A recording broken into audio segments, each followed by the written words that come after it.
In this video, I'm going to show you how to replace the exhaust variable valve timing solenoid on this Ford Flex with a 3.5 liter naturally aspirated engine. If you have an engine cover, go ahead and remove it. Ours is missing, so we're going to move on to removing the intake. First, grab this hose. This goes to the coolant overflow, and just pull it aside like this. Then we have this vacuum line right here.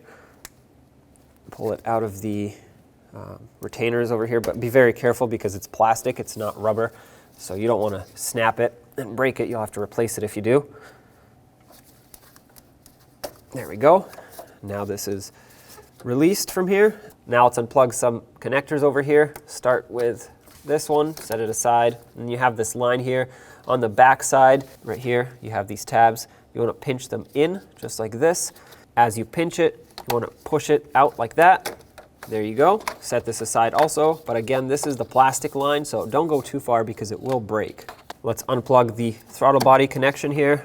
Sometimes you'll need a little prying device to help you pry the red lock. Press on the connector and slide it off. Now release the clamp that holds this intake tubing onto the throttle body. Make sure it moves. If you can't pull it off, probably needs to be unthreaded a little more. Okay, leave it just like this. Follow the intake further and you'll see that this hose for the PCV is connected to it, or this line. Move this clip back and forward, kind of like this. It should hold it in the unlocked position so you can pull this off and just set it aside for now. Right over here there's another clamp, 8mm socket also. Just loosen it up a little bit, unthread the bolt, and this should allow you to pull this assembly out of the way here.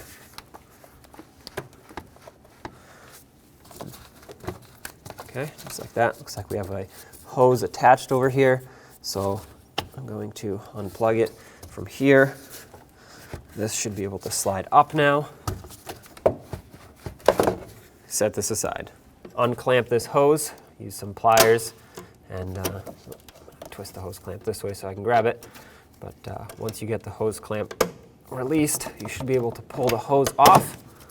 Sometimes these are a little tight, so just there we go. Once if you squeeze it enough, this one actually has a lock on it, so you can lock it in the open position and just leave it like that until you're ready to reinstall.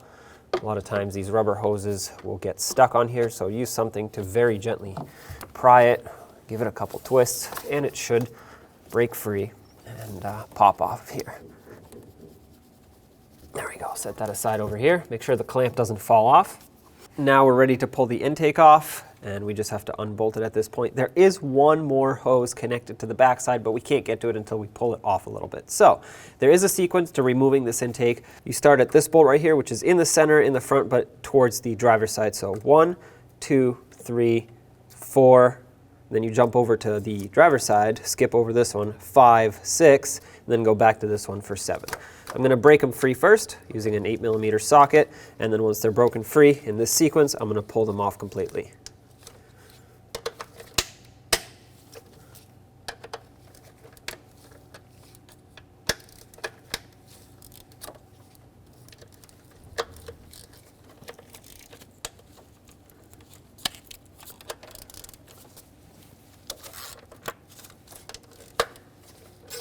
Okay, now let's remove the bolts completely. It's important to follow the sequence so that you don't potentially damage the intake.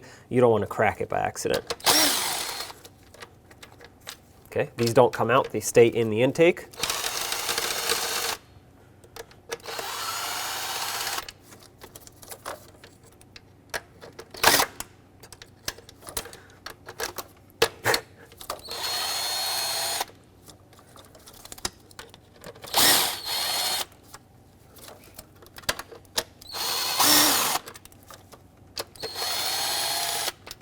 So right down here, between the throttle body and the intake, you'll see another 8mm bolt. You can actually easily reach it underneath the throttle body and break it free. We'll have to remove this one. This is the last thing holding the intake on.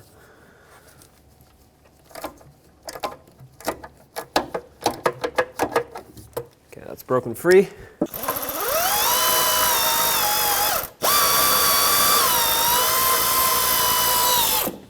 Okay. Try not to drop the bolt.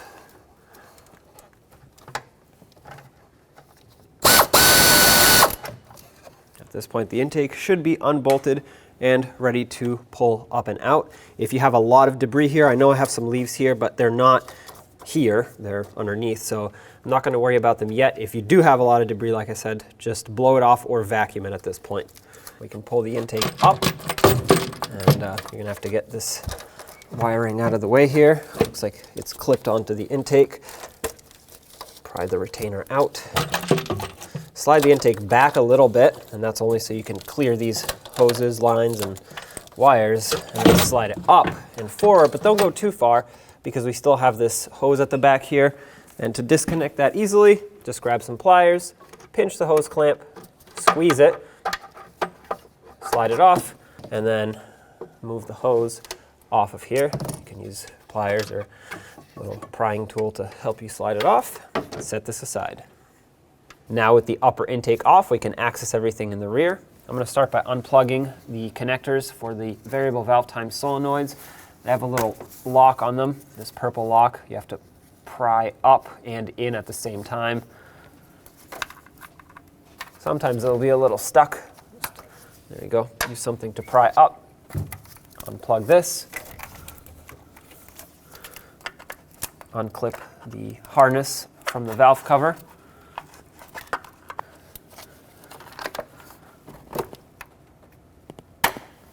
There we go.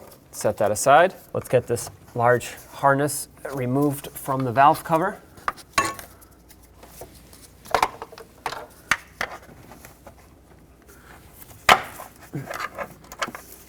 Okay, there we go. We can push that off. Right behind it, it's very difficult to see, but there's an oxygen sensor connector. Press on the locking tab and disconnect the O2 sensor connector, and then we have the retainer that's holding the wire. So the connector that clips onto this retainer, you'll notice that on the base of it right there, it has a little hook.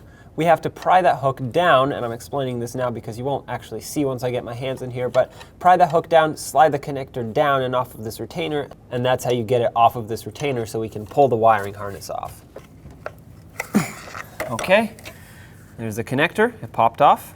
Now let's disconnect the harness from the retainer here on the stud. Just try to get something in here and pry it up and off without actually breaking anything. A lot of times these are very tight on here. Okay, get that off of here. Continuing down the line, unplug, this is for the coolant temp sensor, unplug that connector. Tuck it out of the way and keep popping this harness off of these retainers. We'll need access to all these studs. Just like this.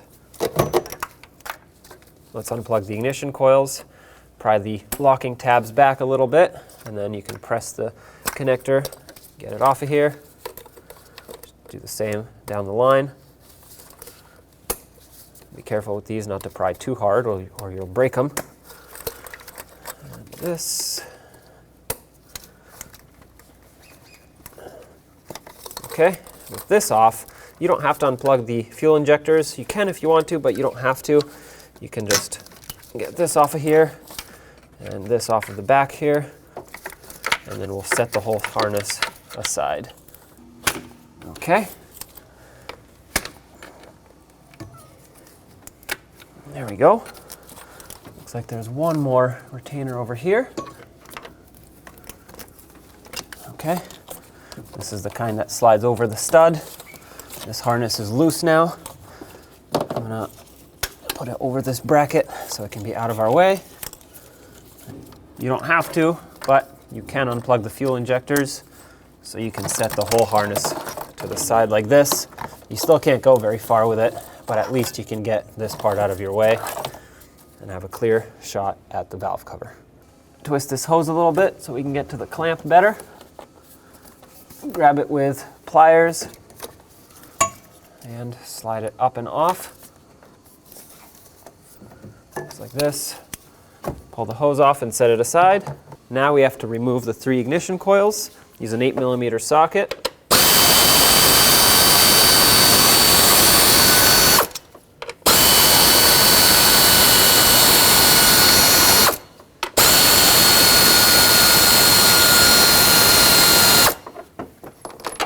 with the bolts out, you can just pull these straight up. There we go. Sometimes they're a little stuck. I like to put them back right where they came from, so I'm going to keep them in order. You don't have to, it's just good practice. And now we can unbolt the valve cover. Now let's unbolt the valve cover. You want to start in the center and work your way out and go in a cross pattern, kind of. It doesn't have to be perfect. Either way, 10mm socket will remove all of the fasteners. Some are bolts, some are studs. Get them all off. Note that they don't actually come out of the valve cover. They stay here, but make sure they're unthreaded all the way.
One more bolt is all the way in the middle on the left side.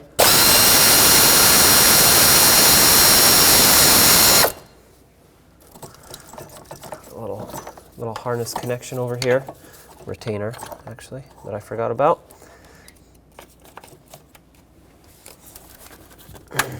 Now with that off, we can lift the valve cover up. It's not going to slide right off because, first of all, it's going to be somewhat stuck on here.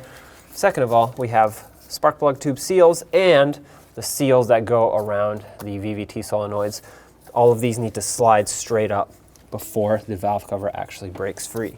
Try to avoid prying on stuff. You can pry very gently, especially here and maybe over here a little bit. Just be very careful what you pry on. You don't want to break the valve cover, you don't want to damage the fuel rail, and you don't want to crack the lower intake, which is plastic.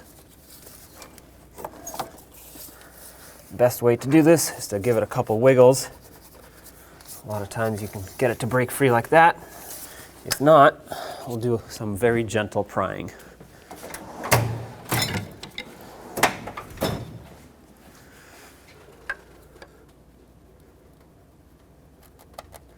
Okay, there we go. That corner broke free. Let's try over here. Yep, perfect. Over here, they don't give you much to pry on.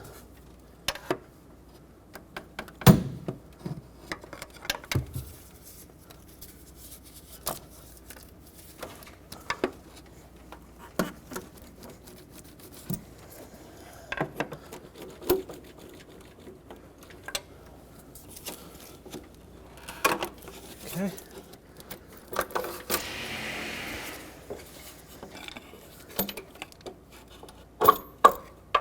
Very gentle again. You don't want to break anything. And if you have a lot of debris here, make sure you clean it up first. Should have mentioned that. My vehicle is very clean here, so I don't need to worry about it. Get everything out of your way and slide the valve cover up and off. Now let's replace the exhaust variable valve timing solenoid, which is this one back here. Get an 8mm socket, break this bolt free, back it off completely. Remove it. When you remove it, make sure that you do not drop it in your timing chain area. That would be very bad. You would have to definitely take that out before you start the engine. Okay, take that off, set it aside. Remove the solenoid by sliding it out. There it is. Get the new one, slide it into position, line it up with the bracket, get your bolt, thread it on by hand to make sure it doesn't cross thread. Once it's bottomed out, we'll snug it up. That's bottomed out. I'll give it about 1/8 of a turn. That's plenty tight. There you go. Now before the valve cover goes on, we have to clean up the surface of the block here, or the head. This is very clean actually, but there is some corrosion and debris built up around where the gasket goes, and I don't want this potentially getting under the gasket as we slide it on. Also, in this area right here where the head and the timing cover are split, there is some existing RTV which we'll have to scrape off. I recommend a razor blade because you can easily peel it off like this, get it nice and clean. Try not to scrape anything into the engine. If a little bit falls down, it's not the end of the world, but obviously try to avoid it. Scrape away from the engine, just like this. It's never going to look perfect, but you do want to clean it up the best you can, get all this debris off. And using a razor blade, in my opinion, is the easiest way to do it because you can scrape it flat, it's not going to damage the surface, and you have the ability to scrape away from the inside of the engine. So just go around and do the whole surface like this. I have a rag with some brake parts cleaner here. I'm going to degrease the surface. It's important that no oil is here, especially right here where we scraped off the old RTV. We're going to put on some new RTV. It's important that you don't put too much. I'll show you exactly how much to put, but make sure the whole surface around the valve cover is degreased. You'll have another spot with RTV symmetrical to this one on the back side right here where it's a little more difficult to see. Basically, it's right where the timing cover meets the head. Now with all of it degreased, grab some RTV, and I'm using black because it's oil resistant. Put a little bit on, just about this much. You don't need more than this. Any more than this will squish out. On the outside is not a big deal, but you don't want it to get inside the engine. Do the same on the back side here. When you install your valve cover, make sure the gasket isn't falling off. Take the valve cover, slide it on. Be very careful so you don't pinch the gasket or cause it to fall off. Line it up the best you can. Something's getting caught here. There's a wiring harness back here. Make sure that's not getting caught. And I'm going to feel around to make sure the gasket around the perimeter is still secured and attached to the valve cover, which it is for me. And at this point, you just have to line up the VVT solenoids here. They do move around a little bit, and that's going to help you line them up, but they still need some persuasion. So push this down, do the same around the spark plug tube seals, and once one or more of the mounting hardware lines up, thread these on. I'm going to start all of them in by hand before I tighten any of them, and then I'm going to snug them up, going from the center out, then we'll come back and torque them. Let's snug these up. Okay, as soon as the valve cover starts going down, that's where I'm going to stop. Like I said, I'm just bringing these down nice and bottomed out, but then we'll come back and torque them.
Now let's torque the valve cover down. The torque sequence is starting from the outermost bolts towards the inner ones.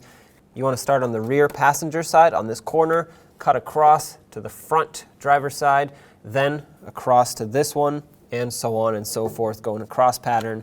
The torque is 89 inch-pounds, which converts to 7.4 foot-pounds.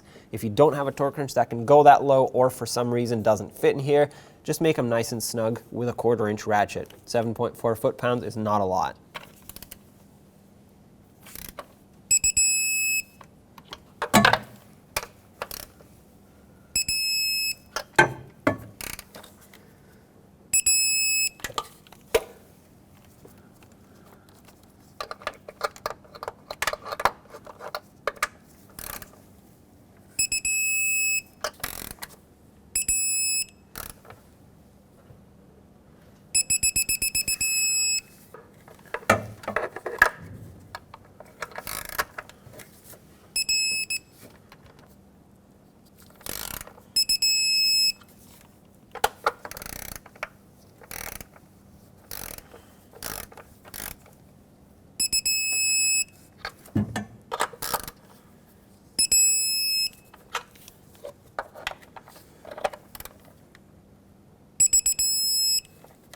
Now that they're all torqued, I'm going to go around one more time. This time I'm just going to go in a circle because they are properly torqued.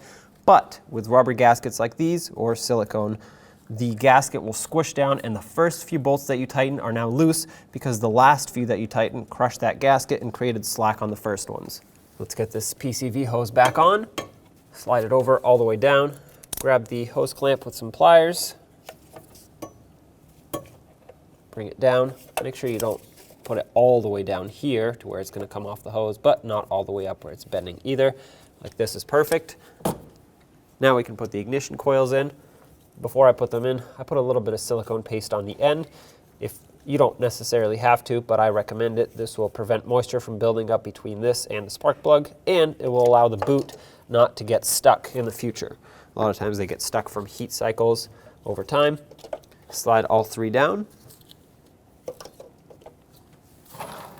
Put the three mounting bolts in.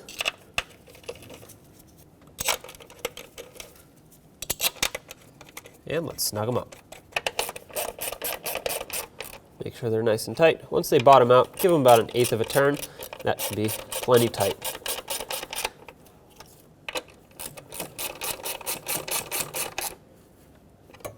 Let's put the wiring harness back over.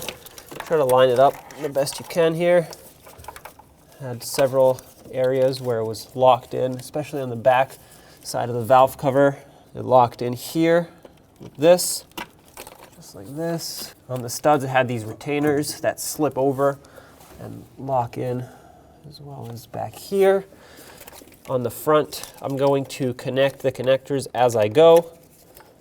So I'll put the ignition coils on, lock them all down. I'll put the injectors in, make sure these click.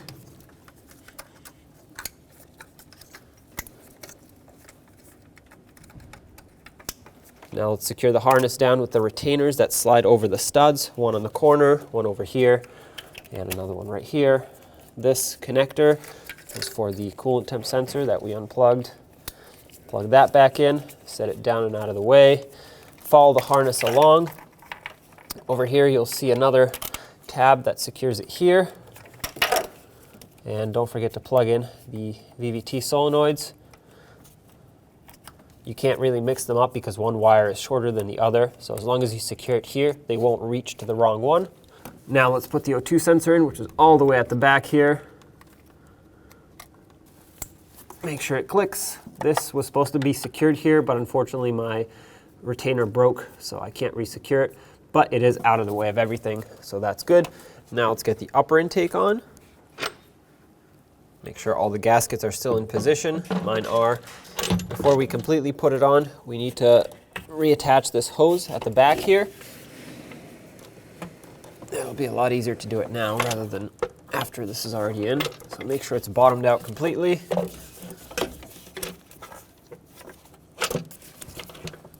Just like that. Now let's grab some pliers, get that clamp on.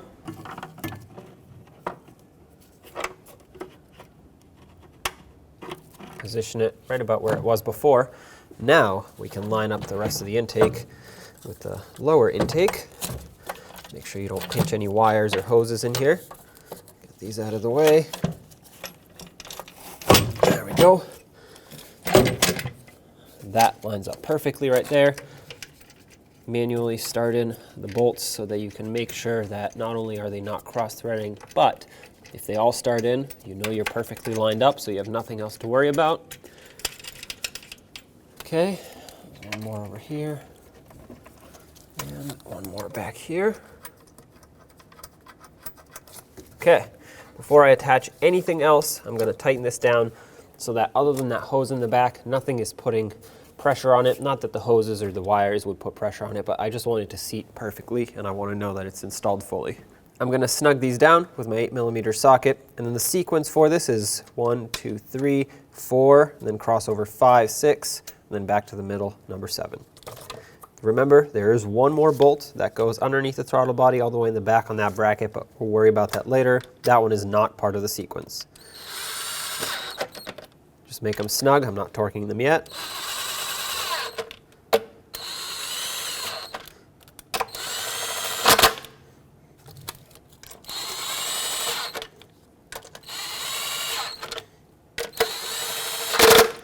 Double check the first few.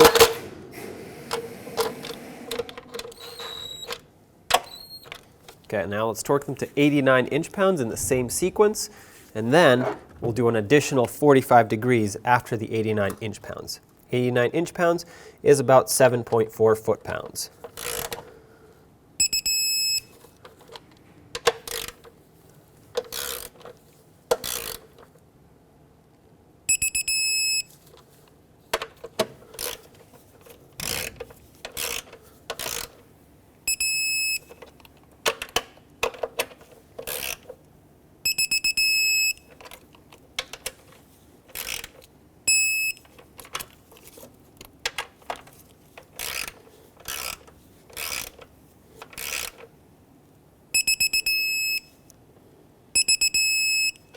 That's 89 inch-pounds for all of them, but I will go over it again because as with all rubber gaskets, the first few might loosen up as you tighten the last few.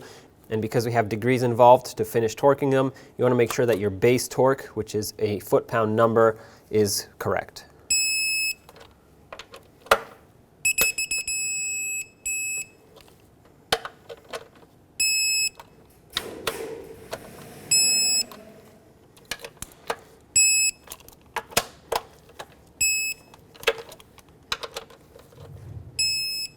If your initial torque or the base torque is not right, once you do the degrees, the ones that are not properly tightened will be off to a different final torque.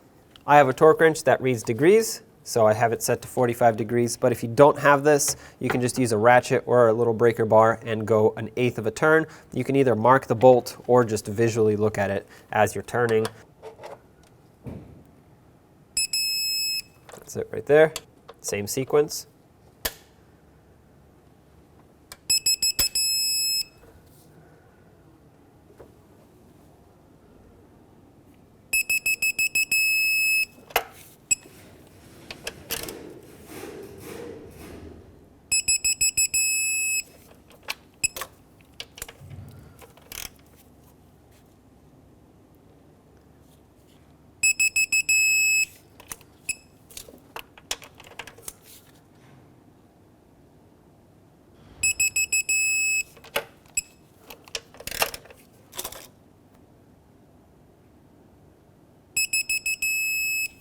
At this point, they're all torqued. You don't want to touch the bolts anymore. If you doubt yourself, you're going to have to loosen them up and start all over again. If you continue tightening or even loosening at this point, you completely ruin the procedure that we just did. And the final torque will be out of spec.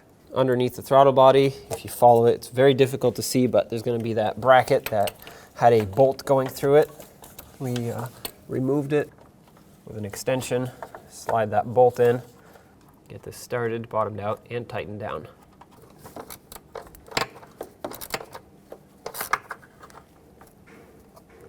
That's nice and snug. Let's reconnect all the connectors and hoses around the throttle body here. Connect the throttle body itself. Make sure that clicks. You didn't hear it, I didn't hear it, but I felt it. Lock the connector in. Now let's put this hose back on this valve here. Lock it down and connect the electrical connector for it. Make sure that clicks. Next we had a vacuum hose over here. Slide that over, bottom it out all the way. Let's get this clamp back on here, lock that hose on. This was just pointed down over here. This coolant hose that goes across was secured on these plastic retainers, and then this vacuum line, actually it's just a plastic line, secures itself onto the retainers on the fuel rail. Let's put the air intake duct back. Slide it over the air filter housing and make sure that on the bottom this lip doesn't roll over. You want it to seat on the housing just like this. There we go, press it on all the way. Now on this side, put it over the throttle body. Once again, make sure it seats.